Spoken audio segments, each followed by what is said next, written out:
Nous sommes à quelques jours des différents examens nationaux.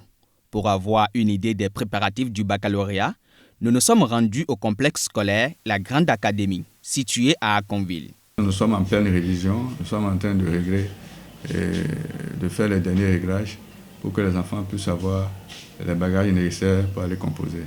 Il est 11h30 et dans cette classe de terminale C, les révisions vont bon train. Nous avons fini le programme 7. Alors, tout le monde ne maîtrise pas. Il y a encore des points d'ombre au niveau de chacun de ces apprenants.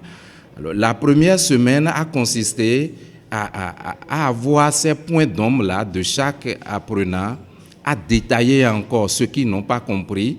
Et la deuxième semaine, on propose des exercices qu'on appelle des exercices de rémédiation pour pouvoir étoffer ce qu'ils ont appris au cours de l'année. Je suis en effet prêt pour affronter les épreuves écrites du baccalauréat. À quelques jours de l'examen, avec les révisions et le temps qu'on nous laisse, on essaie de travailler nous-mêmes, de revoir nos lacunes et de travailler pour y remédier avant le 19. Mais avec les professeurs, tout se passe bien parce qu'ils nous demandent tout ce qu'on ne comprend pas. Et les amis, on essaie de travailler ensemble pour pouvoir améliorer notre niveau. Même constat dans cette classe de terminale G2 où les candidats estiment avoir des difficultés dans certaines matières.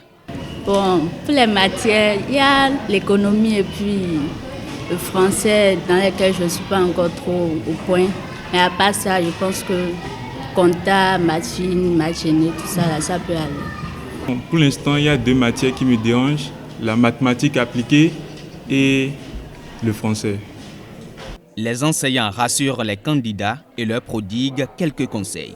Le seul conseil que je peux leur donner, c'est d'être serein, de ne pas avoir peur. Parce qu'en 3 jours, on va leur demander ce qu'ils ont appris au cours de 9 mois, durant 9 mois. Alors, qu'ils soient sereins et puis après qu'ils composent comme si c'est les épreuves qu'on leur donne en classe.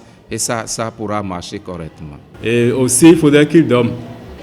Il ne faudrait pas qu'ils fassent trop de travail de nuit parce que là, il risque de ne pas pouvoir se retrouver en bonne santé et se protéger aussi contre les moustiques.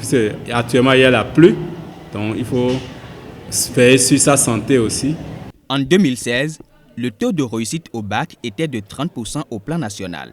Cette année, les établissements et les candidats mettent les bouchées doubles avant le 19 juin. Et on espère que cela va remonter la pente.